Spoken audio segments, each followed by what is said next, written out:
My sister and her husband turned my inherited vacation home into their personal cash cow, and for years, I had absolutely no idea. My name is Caitlin, and the house, well, it wasn't just any house.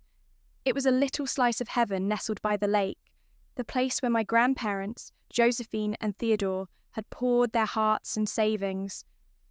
Every summer of my childhood was spent there, chasing fireflies, learning to swim, listening to Grandpa Theodore's wild stories on the porch swing. When they passed, leaving it to me, it felt like they were entrusting me with their legacy, their love. So, when my older sister, Raquel, and her new husband, Gerald, were starting out, fresh from their wedding and complaining about cramped apartment living, it felt natural to offer. "Why don't you guys stay at the lake house for a few months?" I'd said, picturing them enjoying the peace, saving up a deposit for their own place. "Get on your feet. It's just sitting empty otherwise." Raquel had thrown her arms around me. "Oh, Caitlin, you're a lifesaver, just for a bit, until we sort things out. We'll take such good care of it." Gerald, ever the charmer, had shaken my hand firmly, a wide, appreciative grin on his face. "You won't regret this, Caitlin. We owe you big time." Famous last words, right? The first few months flew by. I was busy with my own job, my own life in the city a few hours away. When I'd call and ask how things were, Raquel would gush. "It's wonderful, Kate. So peaceful. We're saving so much, thanks to you." "Great," I'd say. "When do you think you'll be looking for your own place?" "Oh, soon, she'd chirp. "Just a few more things to line up. You know how it is." I did know. Or I thought I did. Another 6 months passed, then a year. Their excuses became a familiar refrain. The job market was tough for Gerald's specific niche. They'd had an unexpected expense. They were this close to a down payment. I'd even cover the occasional small repair bill Raquel would mention, a leaky faucet, a new filter for the furnace. "Things are just a bit tight this month, sweetie," she'd say, her voice full of apology. "We'll pay you back, of course." I never pressed. She was my sister. The first real pang of unease came about 2 years in. I had a long weekend coming up and a desperate need for some lakeside serenity. "Hey, Raquel," I called, "thinking of coming up to the house next Friday for a few days. Could use a break." A beat of silence. "Oh, next Friday?" Her voice was suddenly strained. "Actually, Kate, that's not a great time. Gerald's parents are planning a surprise visit. The house will be a madhouse." "Oh, okay," I said, a little disappointed. "No worries, another time." A few months later, I tried again. "How about the first weekend of August? My birthday weekend, thought I'd treat myself." "August?" Raquel sounded flustered. "Oh gosh, Kate, we've got this charity thing Gerald's work is doing. We're hosting a pre-event gathering. It's going to be chaos." It was always something. A planned, deep clean. A friend of Gerald's going through a tough time and needing a quiet place to crash for a weekend. Their guest, of course. My grandparents' house, the one filled with my memories, was suddenly perpetually unavailable to me. I'd started to feel like a distant relative asking for a favour, not the actual owner. Still, I pushed the feeling down. They were family. They wouldn't deliberately keep me out. Then, last Tuesday, the utility bill for the lake house arrived in my email. I usually just glanced at them. Water, electricity, pretty standard, and I'd set up autopay for those basics long ago, figuring it was the least I could do. But this one made me sit up straight.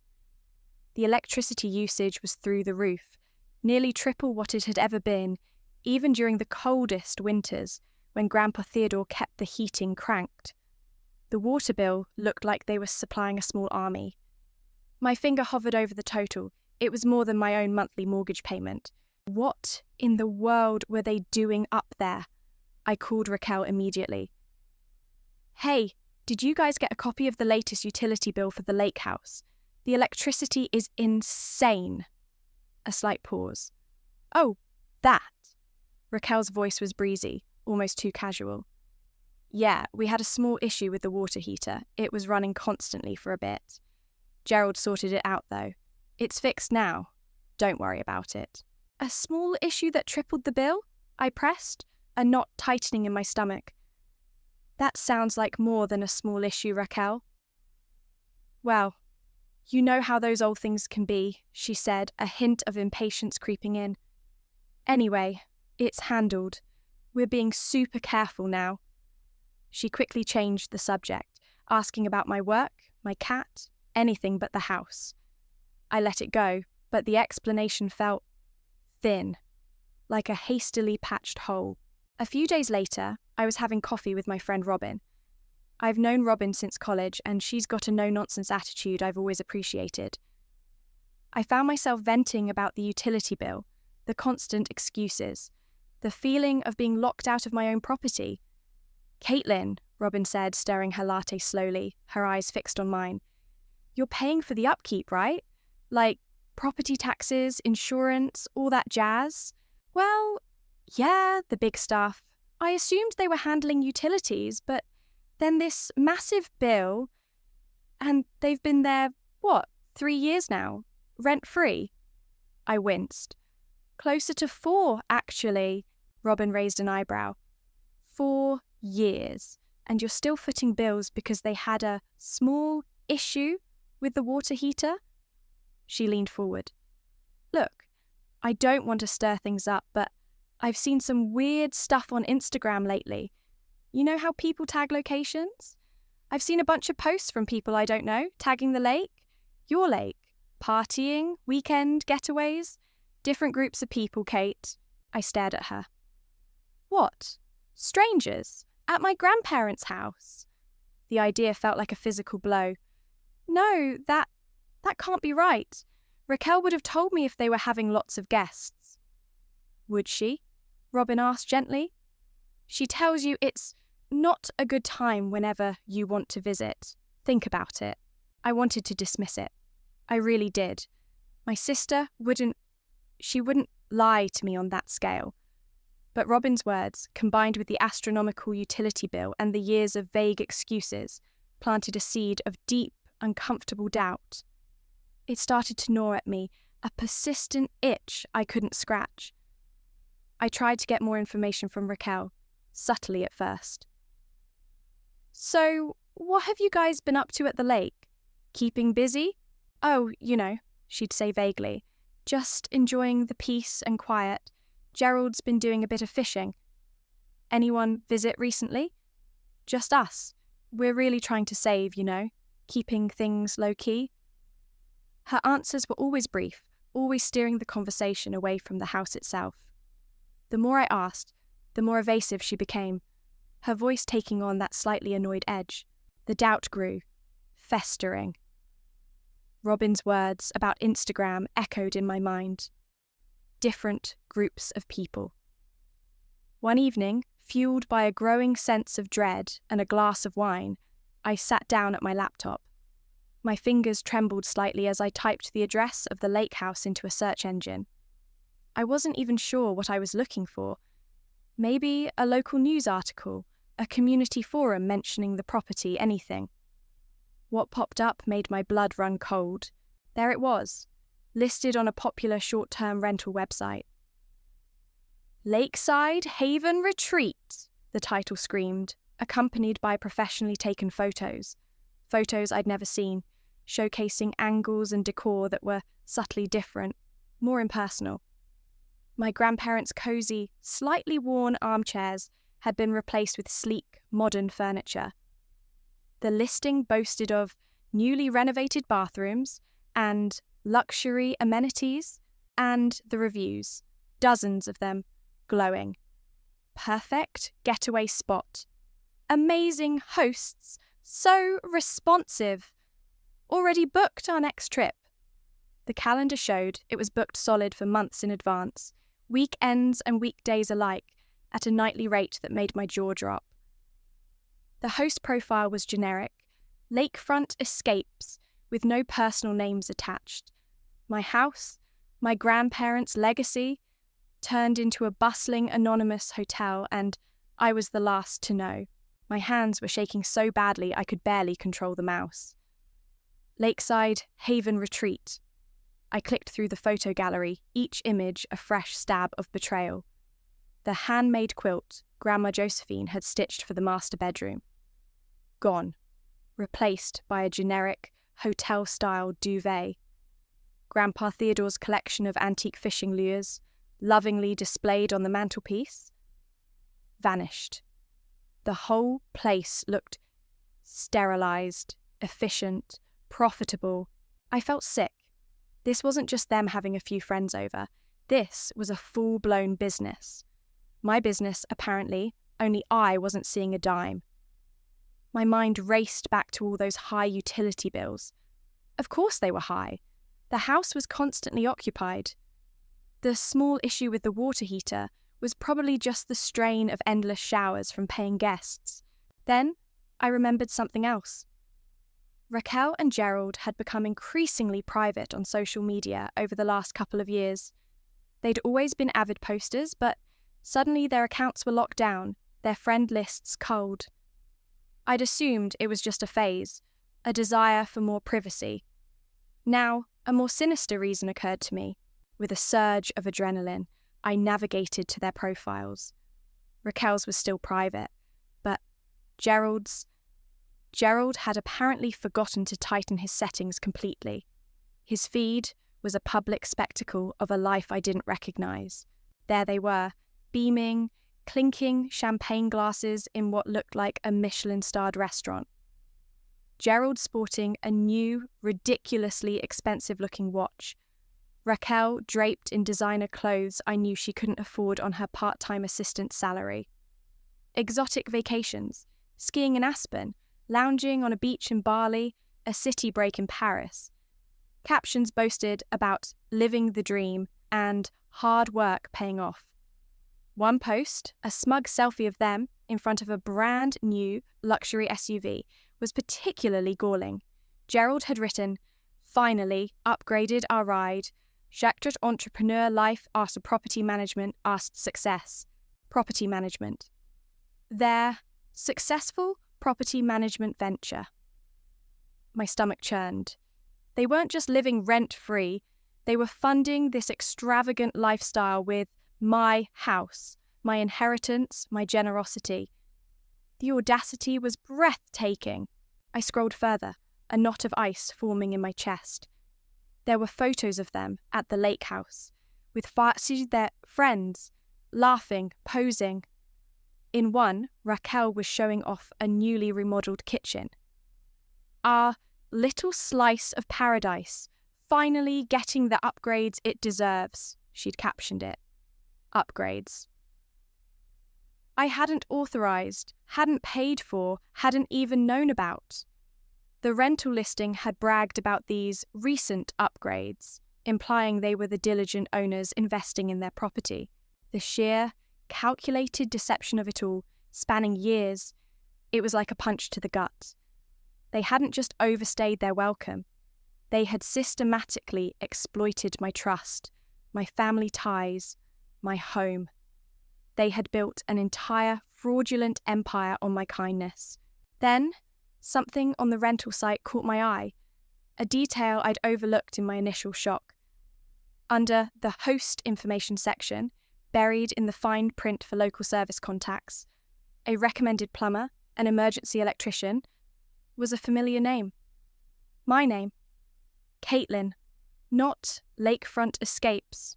Not Raquel. Not Gerald. Me. They were using my name for local services connected to their illicit business. What else were they using my name for? Were there contracts, unpaid bills from these upgrades that could come back to haunt me? The potential legal and financial implications sent a fresh wave of nausea through me. They weren't just stealing from me, they were actively putting me at risk. I leaned back in my chair, the screen blurring. The anger was a cold, hard thing now, pushing out the shock and the hurt. They hadn't just disrespected me, they'd made a fool of me. They'd taken my most cherished possession, a symbol of my grandparents' love, and twisted it into a monument to their own greed. I needed to see it. I needed to stand in that house, my house, and see the extent of their betrayal with my own eyes. And I needed to confront them, though the thought of a calm confrontation was rapidly evaporating. I picked up my phone, my fingers surprisingly steady as I dialed Raquel's number. "Hey," I said, keeping my voice as even as I could when she answered. "Just calling to let you know I'm going to come up to the lake house for a week. I'll be there in 2 weeks, on the 15th. There was a sharp intake of breath on the other end of the line. Then, Raquel's voice, dripping with forced sweetness that couldn't quite mask the panic. Oh, Caitlin, honey, that's actually not going to work." I kept my tone light, deceptively casual. "Not going to work? Why not?" "Why? Well," she stammered, "the thing is, the house it's booked solid. We have guests, high-paying guests, lined up for the next 3 months straight. Your visit, right in the middle of peak season, it would be incredibly inconvenient. It would cost us a fortune in lost revenue, Kate." "Cost us?" The words echoed in my head. "Us. Not me. Us." "Lost revenue?" I repeated, my voice dangerously calm. "Raquel, it's my house." A scoff, loud and dismissive, crackled through the phone. "Honestly, Caitlin, you're being a bit dramatic. We're doing you a favour here.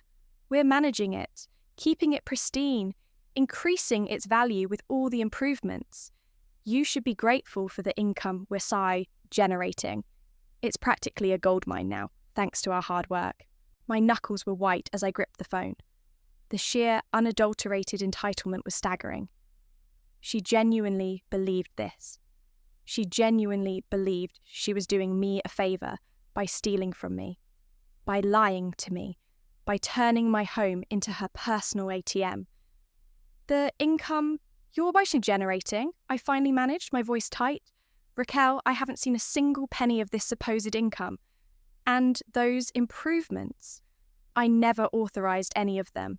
"Oh, don't be like that," she said, her tone shifting to one of condescending patience, like she was explaining something to a particularly slow child.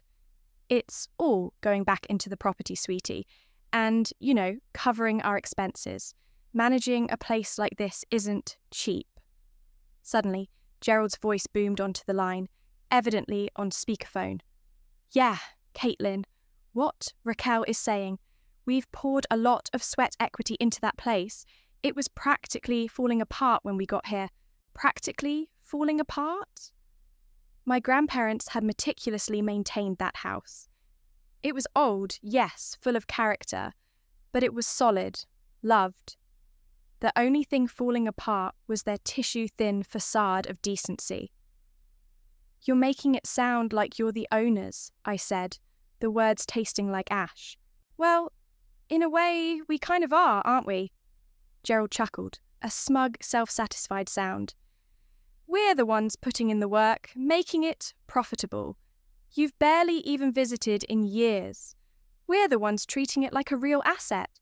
The audacity, the complete and utter lack of shame, of remorse, of even basic familial loyalty. It was all there, laid bare in their arrogant, dismissive tones. They weren't just thieves, they were proud of it. They saw me as an inconvenient afterthought, a minor obstacle to their grand, fraudulent enterprise. Something inside me, something that had been slowly cracking for weeks, finally snapped. The hurt, the confusion, the lingering desire to believe the best of my sister, it all shattered, replaced by a cold, hard fury. But I didn't raise my voice. I didn't scream the accusations that were clawing their way up my throat. Instead, a strange, almost unnerving calm settled over me. I even managed a small, faint smile, though they couldn't see it. "Okay," I said, my voice soft, almost gentle. "Okay, I understand." There was a moment of surprised silence on their end. I could almost hear them exchanging self-congratulatory glances, thinking they'd successfully managed the dim-witted little sister once again. "Good," Raquel said, her relief palpable. "I knew you'd see reason. We'll try and find a weekend for you, maybe in the off-season, okay?" "Sure," I said. "Off-season. Sounds great." I ended the call, my hand steady. The faint smile remained. I stared at my phone for a long moment, the echo of their smug voices still ringing in my ears. "We're doing you a favor. You should be grateful." The calm was still there, but underneath it, a fire had been lit. A raging inferno. They thought they'd won. They thought I'd just roll over and accept their crumbs, their condescension. They had no idea what they'd just unleashed. I put my phone down, took a deep breath, and opened my laptop again. This time, I didn't search for rental listings or social media profiles. My fingers flew across the keyboard, typing a new search query. Best damn property lawyer in the city. Arthur Bennett's office was old-school impressive. Dark wood, leather-bound books, a faint scent of expensive cologne and success. He was a man in his late 50s, maybe early 60s, with sharp eyes that didn't miss a thing, and a handshake like a vice. He listened intently as I laid out the whole sordid tale, spreading my evidence across his polished mahogany desk, printouts of the rental listings, screenshots of Raquel and Gerald's lavish social media posts, copies of the inflated utility bills, the Lakeside Haven Retreat glowing reviews. He didn't interrupt, just steepled his fingers and occasionally nodded, his expression growing grimmer with each revelation. When I finally finished, detailing their brazen dismissal of my request to visit my own home, he let out a slow breath. "Well, Ms." He paused, glancing at my file. "Caitlin, in my 30 years of practicing property law, I've seen some audacious grifts. This one," he shook his head, a small, incredulous smile playing on his lips. "This one takes a special kind of gall, particularly between sisters." "Tell me about it," I said, a bitter laugh escaping me. "The good news," Arthur continued, his tone all business now, "is that their arrogance is also their Achilles' heel. They've left a very clear trail." He tapped the stack of printouts. "This is blatant. Unauthorized use of your property, fraudulent misrepresentation, unjust enrichment. The list is rather extensive." He then outlined his proposed plan of action, clear and concise. First, an official cease and desist letter. They stop all rental activity immediately. Second, a formal eviction notice. They have a set period to vacate your property. Third, a demand for a full accounting of every cent they've earned from renting out your house, and full repayment of that income to you, plus damages for wear and tear, unauthorized alterations, and emotional distress. A surge of something fierce and empowering coursed through me. This was it. This was real action. "Yes," I said, my voice firm. "All of it." Arthur's gaze was steady. "This will likely get ugly, Caitlin. Family disputes, especially involving money and property, often do. Are you prepared for the fallout? For what your sister and her husband might say or do?" I thought of their smug voices, their champagne toasts funded by my inheritance, their casual dismissal of me. "I'm prepared," I said, meeting his eyes. They made their choices. Now they get to live with the consequences. "Very well." He nodded, a hint of approval in his eyes. "I'll begin drafting the necessary documents immediately. We'll need to act fast to prevent them from hiding assets or causing further damage." I left his office feeling lighter than I had in weeks, a grim determination settling in. The path ahead was daunting, but for the first time, I felt like I was back in control. A few days later, as if on cue to highlight their clueless entitlement, my phone buzzed with a text from Raquel. "Hey, Kate! Super annoying, but the plumber up here says the main drain line for the downstairs bathroom is backing up again. Says it's an old pipe issue. Can you call them and sort it? We're swamped with a guest check-in. The ex." So, I stared at the message, a humorless laugh bubbling up, swamped with a guest check-in, asking me to pay for a plumbing repair in the house they were illegally profiting from, while simultaneously barring me from entry. The sheer, unmitigated nerve. I didn't reply. Arthur had advised complete radio silence. The next call I received was from Arthur a few days after that. His voice was serious. "Caitlin, I have an update. My team did some preliminary checks on the property records as part of due diligence." "And?" I asked, a knot of apprehension tightening in my chest. "It appears your sister and brother-in-law haven't been paying the property taxes," he said. "They're overdue by nearly 2 years. The county has already sent several delinquency notices, addressed to you, of course, at the Lake House address, which I presume you never received." My blood ran cold. "No, I assumed they were handling that from the rental income they were supposedly making. They said they were covering expenses." "Evidently not all of them," Arthur said dryly. "And it gets worse. It seems the homeowner's insurance policy on the property has lapsed. They let it expire 6 months ago and never renewed it." I felt faint. No insurance?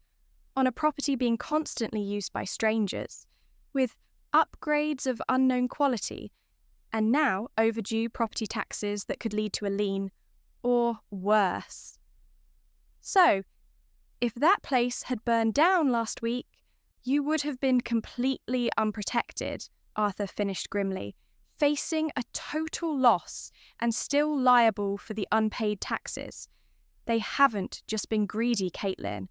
They've been incredibly reckless with your asset, putting you at enormous financial and legal risk." The last vestiges of any sympathy I might have harboured for Raquel, any tiny lingering thread of sisterly obligation, evaporated. This wasn't just about money anymore. This was about a profound, dangerous level of betrayal. "The papers are ready," Arthur said, his voice pulling me back. "The cease and desist, the eviction notice, the demand for accounting. They'll be served by a process server tomorrow morning." He paused. "Prepare for the storm, Caitlin. It's about to hit." The storm hit with the force of a Category 5 hurricane right around 10 a.m. the next morning. My phone erupted with a call from a number I didn't recognise, but I had a pretty good idea who it was. I let it ring. Then came the voicemail icon. Then another call, this time from Raquel's number. I let that one ring too. Arthur had been very clear. Do not engage. Let them talk to me. Then the texts started. A barrage of question marks from Raquel. Then, "Caitlin, what is this? Call me now!" Followed by a string of angry emojis. Finally, after about the 10th missed call, I saw an incoming call from an unknown number again. This time, I answered, putting it on speaker, Arthur's advice echoing in my ears. "Caitlin!" It was Raquel, her voice a strangled shriek. "What in God's name have you done? Some man just showed up here at our house and served us with these horrible papers. Eviction, cease and desist. Are you insane?" "Hello, Raquel," I said, my voice remarkably steady. "I suggest you read the documents carefully. They're pretty self-explanatory." "Self-explanatory? They're lies! How could you do this to your own sister? To family? We were building something here. We were making that old place valuable. You're trying to ruin our lives." Her voice cracked, dissolving into hysterical sobs. "After everything we've done for that property," I heard fumbling, and then Gerald's voice, tight with fury, came on the line. Listen here, Caitlin, you think you can just waltz in and destroy everything we've worked for. We have rights. We've invested time and money into that house. We'll countersue you for every penny. We'll tell everyone what a vindictive, jealous person you really are. Gerald, I said, my voice still calm, if you have any questions or wish to discuss the matter further, you can direct all communications to my lawyer, Arthur Bennett. His contact information is on the documents you received. Your lawyer, he sputtered. You got a lawyer against your own family. You're unbelievable. I believe my actions are entirely proportionate to the circumstances, I replied coolly. Please direct further inquiries to Mr. Bennett. I then disconnected the call, my heart hammering, but a grim sense of satisfaction blooming. The first shot had been fired. Not 10 minutes later, my phone rang again. This time, it was my Aunt Adeline, my mother's sister. My stomach twisted. Aunt Adeline was the family matriarch, the peacemaker, generally a kind and reasonable woman. Caitlin, dear. Her voice was laced with concern. I just had Raquel on the phone. She's absolutely beside herself. She told me you're trying to throw them out of the lake house. And suing them.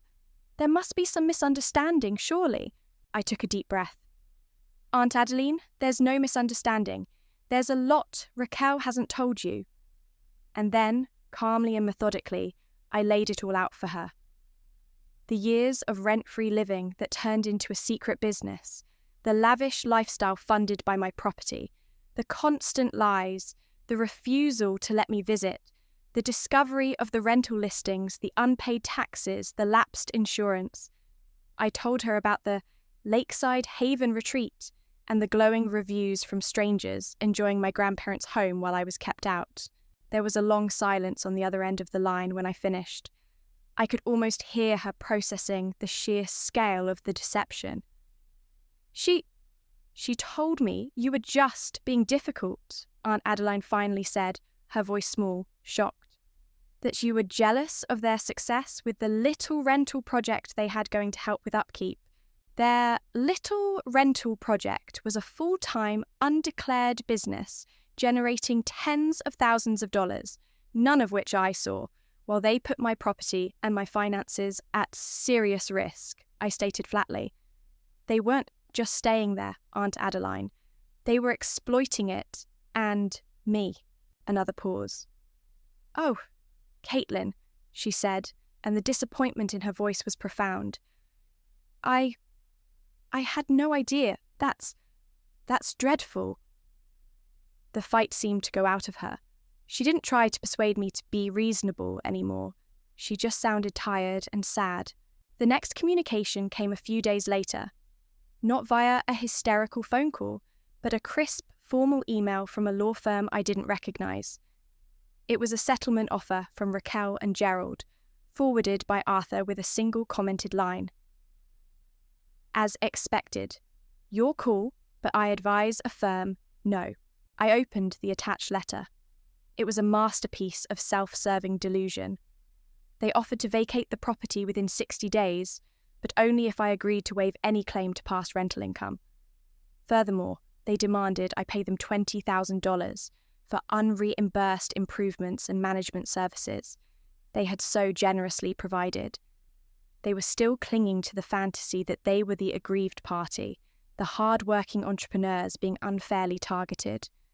They completely, utterly missed the point of their fraud. I typed a one-word reply to Arthur. Reject.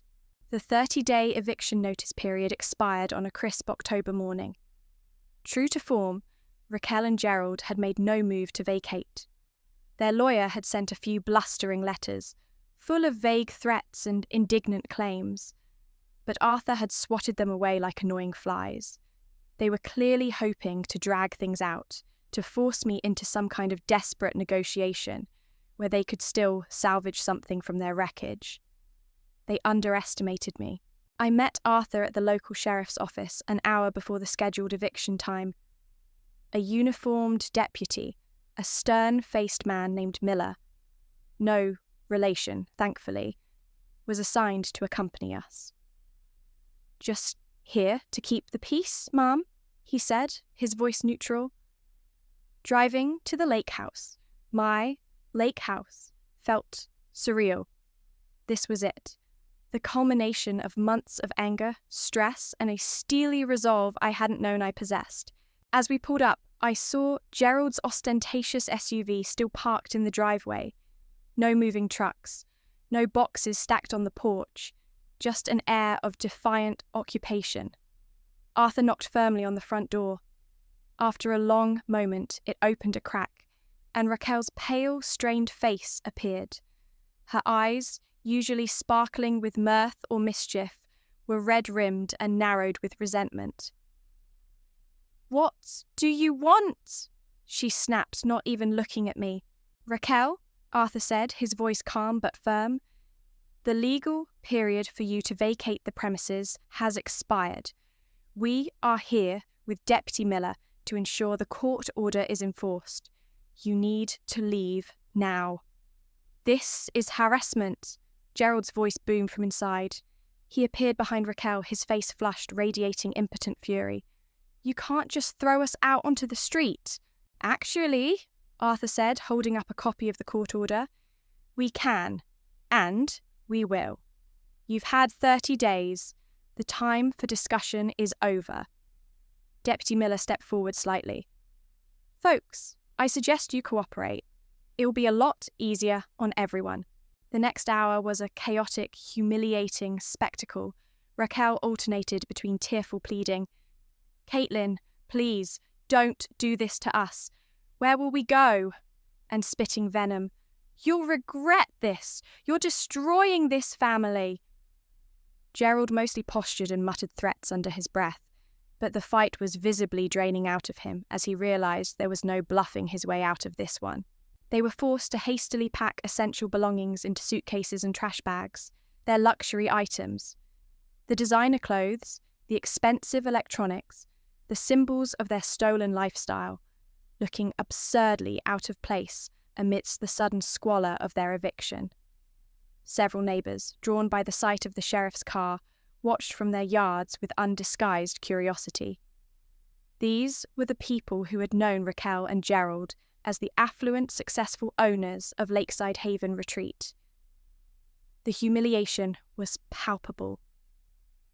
I saw Raquel's face burn as Mrs. Henderson from next door, a kind woman who had always admired Grandma Josephine's roses, stared with wide, pitying eyes. Arthur, meanwhile, had been quietly observing, and during a moment when Raquel was frantically stuffing shoes into a duffel bag, he picked up a sheaf of papers from a side table in the living room. His eyebrows shot up. He beckoned me over. "Caitlin, look at this." He handed me a document. It was a draft of a lease agreement for the lake house, listing lakefront escapes as the landlord and some unknown person as the tenant. But the signature line for the landlord, the owner of the property, it was a crude but recognisable forgery of my signature. My blood turned to ice. There were several such drafts, along with notes that seemed to outline a plan to secure a long-term, high-value tenant, effectively locking me out for even longer. Another folder contained preliminary paperwork and inquiries about listing the property for sale, with them, of course, as the sellers. The depth of their premeditated deceit was far greater, far more criminal than I had even imagined. Any lingering flicker of doubt, any microscopic shred of pity I might have felt for their current predicament was extinguished. They weren't just opportunistic grifters, they were calculating criminals who had been planning to steal my entire inheritance. The final moment came when Deputy Miller gestured towards the door. "Time to go." Raquel shot me a look of pure, unadulterated hatred. Gerald just looked broken, his usual bluster completely gone. As they were escorted off my property, carrying their hastily packed bags towards their ridiculously oversized SUV, an asset Arthur had already flagged for potential seizure proceedings. I watched them. The colour had drained from their faces. the reality of their situation. Homeless, their reputation in tatters, facing financial ruin from the impending lawsuit for restitution, and now, with this new evidence, potentially even criminal charges for fraud and forgery, was clearly, devastatingly sinking in. The door clicked shut behind them. Silence descended. It was over. They were gone. I stood in the middle of my living room, the air still thick with their panicked energy and the scent of Raquel's expensive perfume, and let out a breath I felt like I'd been holding for 4 years. The silence in the house was vast, almost deafening after the chaos of their departure. It was mine, again. Mine, but it felt tainted. The generic, soulless furniture they'd installed, the lingering scent of strangers, the faint scuff marks on the walls from hastily moved luggage. It all screamed of their occupation. It needed more than just a deep clean. It needed an exorcism. Arthur clapped me on the shoulder. "Well done, Caitlin.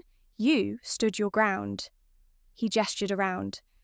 "The legal battle for the money they owe you will continue, of course. With the evidence of the forged leases and potential sale attempts, our position is even stronger. We'll pursue every avenue to recover what's yours." He gave a grim smile. "I suspect they'll find their entrepreneurial skills less effective when they don't have your assets to leverage." The next few weeks were a blur of activity. I hired professional cleaners, painters, and a handyman. The sleek, impersonal rental furniture was hauled away, donated to a charity that could actually use it. I started the slow, painstaking process of bringing back the warmth, the love that my grandparents had poured into this place. I found some of Grandma Josephine's old gardening tools in the shed and began tending to her neglected rose bushes. News of Raquel and Gerald's downfall spread like wildfire through our extended family and their social circle. I heard snippets from Robin, who seemed to have an uncanny ability to gather intel. They were apparently couch surfing, their welcome wearing thin with each reluctant host. Their carefully curated image of success had shattered, revealing the desperate, greedy reality beneath. The luxury SUV was indeed repossessed. Their social media went dark. One evening, Aunt Adeline called. Her voice was quiet, heavy with a sadness that mirrored my own, in a way. "Caitlin, dear," she began, I wanted to say I'm so sorry for not seeing it sooner, for doubting you, even for a moment. What Raquel and Gerald did, it's unforgivable." "Thank you, Aunt Adeline," I said, touched by her sincerity. "It means a lot to hear you say that." "She's my niece, and it breaks my heart," Adeline continued, her voice thick with emotion. "But you're my niece, too, and they wronged you terribly. You did what you had to do." There was a pause. "They called me, asking for money, asking if they could stay with me. I told them no. I told them they needed to face what they'd done." That conversation, more than anything, signalled a shift. The family wasn't uniformly siding with the wronged sister. They were seeing the truth. The legal process ground on, as legal processes do, but Arthur was true to his word. He was relentless. With the mounting evidence, including bank statements, he subpoenaed showing the vast sums deposited from the rental platform directly into accounts controlled by Raquel and Gerald. Their attempts to feign innocence became increasingly pathetic. Their lawyer eventually stopped returning Arthur's calls. I didn't get all the money back at once. They'd spent so much of it, living their fantasy life. But a significant judgment was awarded in my favour, and a wage garnishment order was put in place for Gerald, who eventually found some low-level sales job. Raquel, I heard, was struggling to find any work at all, her reputation preceding her. It wasn't the instant windfall they'd enjoyed, but it was a steady, satisfying trickle of justice. Slowly, the house began to feel like home again. I brought back some of my grandparents' old photos, hung familiar curtains, and even found a quilt maker to create a new one in Grandma Josephine's favourite pattern for the master bedroom. The scent of lemon polish and fresh paint replaced the stale air of deceit. Last weekend, I finally had my long overdue vacation there. I sat on the porch swing, the same one Grandpa Theodore used to sit on, and watched the sunset paint the lake in hues of orange and purple. It was quiet, peaceful, mine. The relationship with Raquel? It's gone, shattered beyond repair. There's a sadness in that, a phantom limb of sisterhood that aches sometimes. But it's a clean break, a necessary amputation to save the rest of me. I don't feel guilt for what happened to them. They authored their own misfortune, brick by greedy brick. Revenge, I've learned, isn't always loud and fiery.